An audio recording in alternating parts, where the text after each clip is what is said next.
ஐயா, காலை வணக்கம் ஐயா. நேற்று என்னால் ஃபீட்பேக் கொடுக்க முடியல. நேற்று பிரார்த்தனை பத்தி சொல்லியிருந்தீங்க. அதில நெறைய தெரிஞ்சுக்கிட்டேங்கய்யா. இன்னைக்கு மறுபிறவி, கர்மவினை பற்றி சொல்லி இன்னையோட பயிற்சிய நிறைவு செய்திருக்கீங்கய்யா. இன்னைக்கும் நெறைய கருத்துகள் எ அதில கிடைச்சதுங்கய்யா. அ அ ஒவ்வொரு நிகழ்வுகள நீங்க சொல்லும்போதும் நான் என்னோட ஒப்பிட்டு நம்ம அந்த இடத்துல செஞ்சத ஒப்பீடு செய்து நான் பார்த்துக்கிறேங்கய்யா. அந்த இடத்துல நம்ம எப்படி செயல்பட்டோம் அப்படின்னு. ஒரு நபரை பற்றி கெட்ட சிந்தனைகள் கொண்டிருந்தா கூட அதுவுமே கர்ம வினை தான் அப்படின்னு சொல்லியிருக்கீங்கய்யா.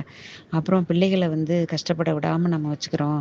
அந்த கஷ்டத்த பிள்ளைகள் அனுபவிக்கிறது கூட அது அந்த ஆத்மா செய்த கர்ம வினைகள கழிக்கிறதுக்காக தான் அதெல்லாம் வருது அப்படின்னும் சொன்னீங்கய்யா. அ அது அது கூட சரியான கருத்துங்கய்யா. நாம கஷ்டப்பட்டோம், நம்ம பிள்ளை கஷ்டப்படக்கூடாது அப்படின்னு நம்ம வச்சுக்கிறோம். அதுவுமே அந்த மாதிரிலாம் இருக்கக்கூடாது அப்படிங்கிறது தாங்கய்யா உண்ம. அப்புறம் வந்து நம்ம பிறவி எடுத்ததே நம்முடைய கர்ம வினைகள கழிக்கிறதுக்கு தான். நமக்கு ஏன் கஷ்டமே வருது அப்படின்னா, அத தாண்டி நம்ம போகணும் அப்படின்னு சொன்னாக்கா, நம்ம ஆன்மாவ தூய்மைப்படுத்திக்கிறதுக்காக தான் இதெல்லாம் வருது அப்படின்னு சொல்லி நம்ம நெனச்சுட்டோம்னா, அந்த கஷ்டங்கள் நமக்கு பெரிய சவாலாவே இருக்காதுங்கய்யா. அதுவும் கடந்து போகக்கூடிய சூழ்நிலைலாம் வந்துருங்கய்யா. நான் அந்த ட்ராக்ல வந்திருக்கேன். நான் நெறைய என்னோட பொருத்தி பொருத்தி பார்க்குறேங்கய்யா, நீங்க சொல்லக்கூடிய நிகழ்ச்சிகள எல்லாம்.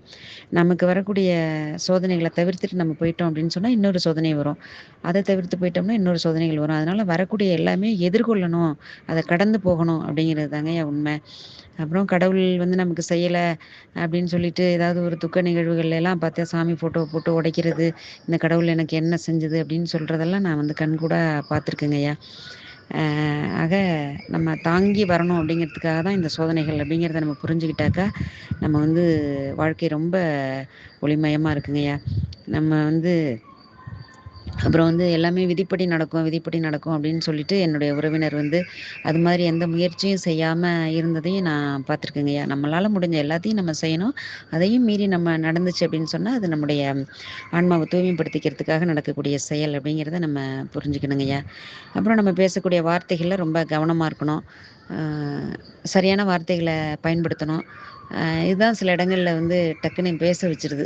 அதுக்கு காரணம் வந்து அந்த கோவம் தாங்கய்யா. அந்த கோபத்த வந்து நிதானமா நம்ம கட்டுப்படுத்தணும்னு சொன்னீங்கய்யா. அப்புறம் வந்து ஒரு அருமையான உதாரணம் சொன்னீங்க பார்த்தீங்களா? நம்ம வந்து வண்டி கத்துக்கிட்டு வண்டிய ஓட்டுறோம். ஓட்டும்போது நமக்கு ஏதாவது குறுக்க யாராவது வராங்க, ஏதாவது சவால்கள் வருதுன்னு சொன்னா, உடனே வண்டி ஓட்ட கத்துக் குடுத்தவங்கள்ட்ட போயி, இதுக்கு என்ன தீர்வுன்னு கேட்கக்கூடாது. அந்த சமயத்தில அத எப்படி கடந்து போகணும், அத எப்படி சமாளிக்கணுங்கிறது வந்து, நாம சமயோசிதமா செயல்படுறதா தாங்கய்யா இருக்குது. அது ரொம்ப அருமையான உதாரணங்கய்யா. நாம சரியான வழியில ரூல்ஸ மீறி போனோம்னா, எல்லாமே நமக்கு சரியா வரும். அவங்க வர்றாங்களே குறுக்க அப்டின்னா, அதையும் எப்படி கடந்து போகணும் அப்படிங்கிறத நம்ம அந்த சூழ்நிலைகளுக்கு ஏற்ப கையாளணும் அப்படிங்கிறத ரொம்ப அருமையா சொன்னீங்கய்யா. அந்த எடுத்துக்காட்டு ரொம்ப அற்புதமா இருந்துச்சுங்கய்யா. அது மாரி அது மாதிரி தான் நம்ம வாழ்க்கையில வரக்கூடிய எல்லா பிரச்சனைகளையும் நம்ம அந்த இடத்துல எப்படி சமாளிக்கணும் அப்படின்னு சொல்லி நம்முடைய பொறுமை, நிதானம், அ இதெல்லாம் நம்ம கடைபிடிச்சோம் அப்படின்னு சொன்னா, அத கடந்து போறதுக்கான அ சூழ்நிலை வருங்கய்யா.